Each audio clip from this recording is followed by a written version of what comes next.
Oke teman-teman semua, jadi di video kali ini saya akan membaca-baca film lagi gitu. Dan di video kali ini saya akan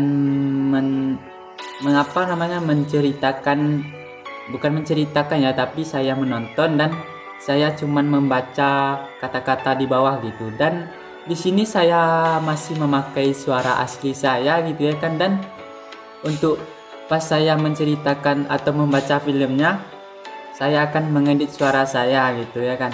Dan sebelum lanjut jangan lupa lah di subscribe dan di like juga supaya awak makin semangat dan makin mantap lah gitu ya kan.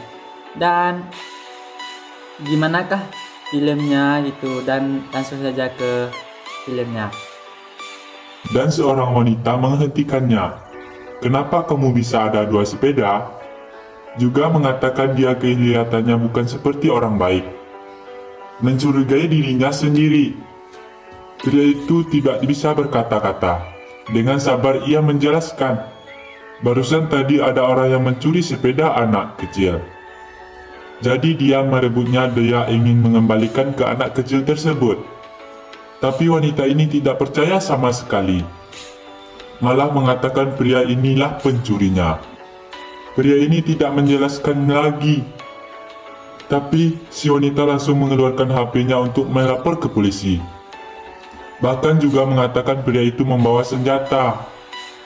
Ia menyuruh polisi segera datang untuk menangkap pria itu.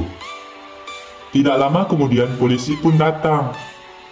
Pria itu hanya bisa berhenti di tepi jalan. Wanita itu turun dari mobil langsung menunjuk pria itu pencurinya. Sang pria terus menjelaskan, ini semua hanyalah salah paham. Wanita di sebelah terus memprovokasi dan mengingatkan polisi untuk jangan percaya dengan kata-kata si pria. Polisi bertanya bagaimana cara pria membuktikan bahwa sepeda itu bukan hasil curian. Pria pun menjelaskan kejadiannya. Di saat dia mengendarai sepeda di jalan, ia melihat seorang wanita pencuri sepeda dari anak kecil. Dia berpikir untuk menghentikannya, tapi sepeda itu sudah dicuri dan dibawa pergi. Dia pun langsung mengejarnya. Mengejar lumayan lama, pencuri berulah menyerah dan kabur. Seperti itulah sang pria bisa membawa kembali sepeda anak kecil dan ingin mengembalikannya ke anak kecil. Inilah yang sebenarnya terjadi. Dan sama sekali tidak ada niat untuk mencuri. Tapi wanita ini bersikeras tidak percaya dengan perkataannya. Polisi yang mendengarnya pun juga minta maaf. Karena cerita dari pria itu tidak bisa membuktikan bahwa ia tidak mencuri. Dia ingin menangkapnya. Sang pria tidak bisa apa-apa.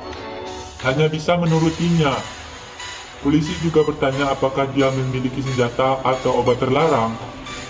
Pria mengatakan dia sama sekali tidak pernah menyentuh benda tersebut. Sang pria sangat tidak berdaya, tidak berani percaya mereka melakukan seperti itu. Dan wanita di sebelah kelihatannya puas. Di saat anak kecil itu mendekati mobil polisi, ia melihat semuanya dan bertanya kenapa mereka menangkap si pria itu. Dan kebetulannya adalah wanita ini adalah ibu dari anak kecil tersebut. Dia mengatakan ke anaknya kalau pria itu adalah pencuri. Sang anak pun menjelaskan, di saat aku pulang ke rumah, sepedanya dicuri oleh orang lain, dan pria ini yang menolongnya. Wanita ini tidak percaya. Ternyata pria di depannya ini yang menolong anaknya. Polisi pun langsung membuka borgolnya. Sang wanita sudah salah paham dengan si pria. Lalu ia meminta maaf kepadanya. Seharusnya tidak langsung menuduhnya. Pria itu juga biasa saja. Karena hal seperti ini sudah sering terjadi kepadanya. Apakah ini kelihatan warna kulitnya? Berbuat baik itu sangat mudah. Yang sulit adalah menghadapi kritikan. Hal ini sudah memberikanmu penjelankah? Kalian pernah tidak menanggapi pandangan yang dingin? Anak kecil ini sangat kelaparan dan ingin memakan lebih banyak sereal. tapi mendapatkan tatapan tidak enak dari wanita ini karena susunya ditumpahkan sedikit lebih banyak. Wanita ini langsung tidak senang, langsung marah, "Kamu nggak pernah minum susu ya?" Anak kecil ini pun langsung meminta maaf dan mengatakan bisa menumpahkannya kembali. Tapi wanita itu langsung berkata, "Ayahmu tidak mempunyai pekerjaan ya, sampai tidak sanggup membesarkannya. Di saat nilai ujian anaknya jelek, dia akan menyalahkan karena sudah dipengaruhi oleh si anak kecil berkulit hitam." Anaknya mengatakan jangan melihat orang dari penampilan luar. Tapi wanita ini sama sekali tidak mendengarnya.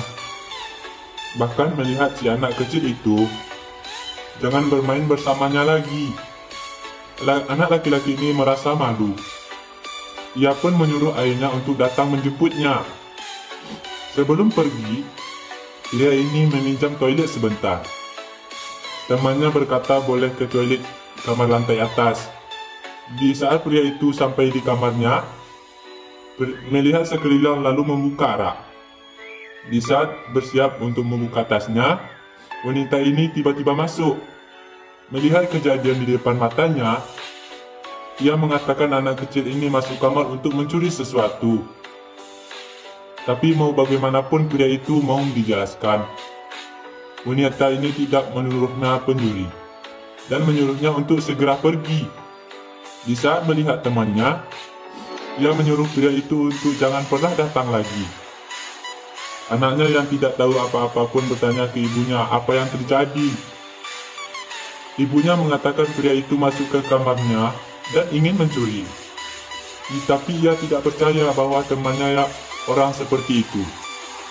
Dia pun mengejar temannya, wanita ini, agar anaknya mengetahui apa yang sebenarnya. Dia memaksa si anak kecil itu untuk mengakui perbuatannya. Kemudian anak itu berkata, "Kamu ingin mengetahui kebenarannya? Maka aku akan mengatakannya. Kamu bilang nilai anakmu sangat jelek karena mendapat pengaruh dariku. Tapi yang kamu tidak tahu adalah nilaiku di semua pelajaran adalah A+. Aku seorang mencari cara agar dia bisa belajar dengan bersamaku. Kamu bilang orang tuaku adalah pengangguran, tidak sanggup untuk membesarkanku. Tapi sebenarnya, ayahku adalah direktur dari suatu perusahaan besar. Kamu bilang aku seorang mencuri di kamarnya anakmu, tapi sebenarnya, aku hanya ingin memberikan kejutan di dalam kamar. Ini adalah tablet komputer yang paling disukainya. Jadi kamu hanya melihat dari luar saja." Dia langsung mengatakan aku adalah orang jahat. Wanita yang mengetahui kebenarannya merasa malu. Lalu ia meminta maaf kepadanya.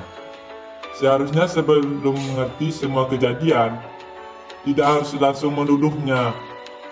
Dia memohon ke anak kecil tersebut untuk memaafkannya. Anak pun hanya tersenyum. Ia lalu mengucapkan selamat tinggal dan pergi. Hal yang paling menyakitkan adalah salah paham. Ada kalanya sedih hingga tidak ingin melawan. Lebih baik memilih untuk diam. Kalian pernah mengalami hal yang seperti ini juga kah? Boleh ceritakan juga.